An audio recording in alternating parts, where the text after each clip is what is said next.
touch mine.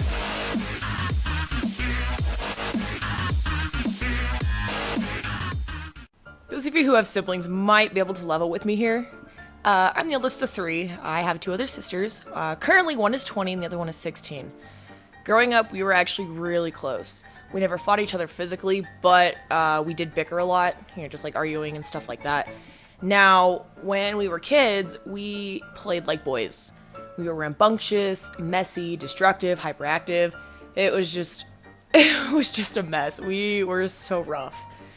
There are a few times in my life where I can remember our destructive nature did get the best of us, and it resulted in terrible ass whoopings. And yes, my parents did whoop our asses quite a lot. And to be frank, it was kind of necessary because we didn't learn. We were so destructive. One time in particular that I do remember very well was when my sisters and I broke my mom's coffee table. Now, this wasn't a normal coffee table. This table was actually handcrafted by my dad, and it was a gift to my mom for Christmas. He slaved over this table for months before finally giving it to her. It was a beautiful table as well. He picked out the kind of wood that he wanted to use. He drew up so many sketches and designs. He sanded it, shaped it, put a shiny finish on it. I mean, like, he made this thing. Like, he went and got, the raw materials and actually made this himself. And it was really special to my mom, mostly because it was handmade by my dad, and it took him months to do it. And, my dad wanted this table to be perfect. So, my mom gets her table. She falls in love with it naturally. Winter goes by without incident. Spring goes by without incident. Then summer vacation happened.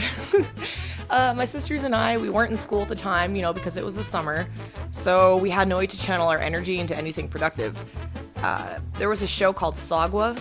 And it's, that show with, like, the cats in China, that, like, write calligraphy with their tails. We loved the show.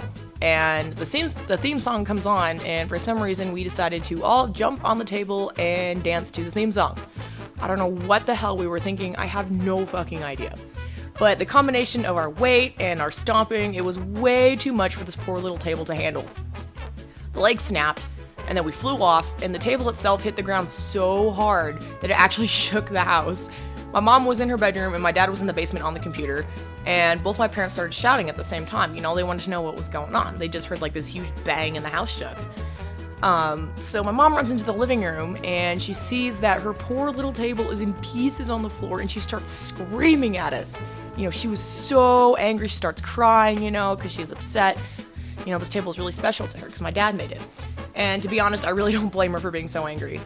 So my dad hears my mom screaming, and then he just comes running up the stairs as fast as he could. Now, the most terrifying sound in the world is the sound of my dad barreling up the stairs. Like, it's like one of those sounds, like, it was one of those sounds when we were kids that you did not want to hear because you knew you were in trouble.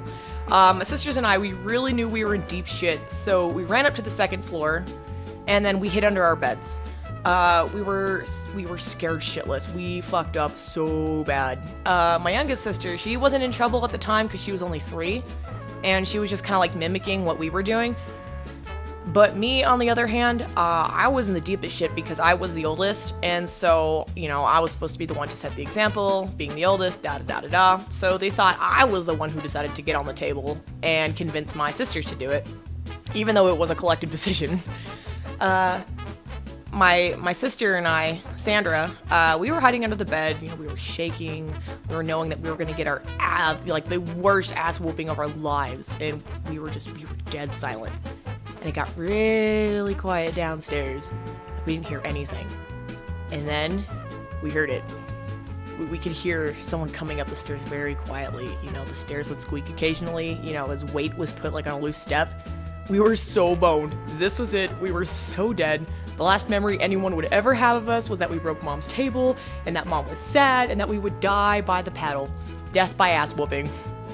So Sandra and I, we held really still.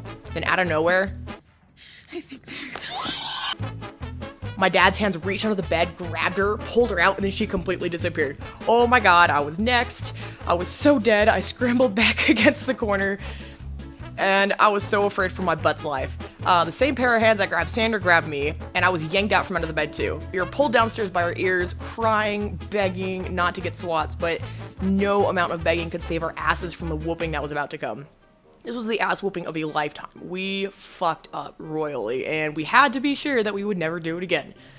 So, we never broke a table again, but Sandra did throw me through a wall once, but that's a story for another day. I hope you guys enjoyed this video. If you like, go ahead and give me a like and subscribe to my channel.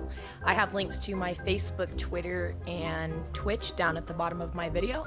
So, thanks, and I'll see you guys later.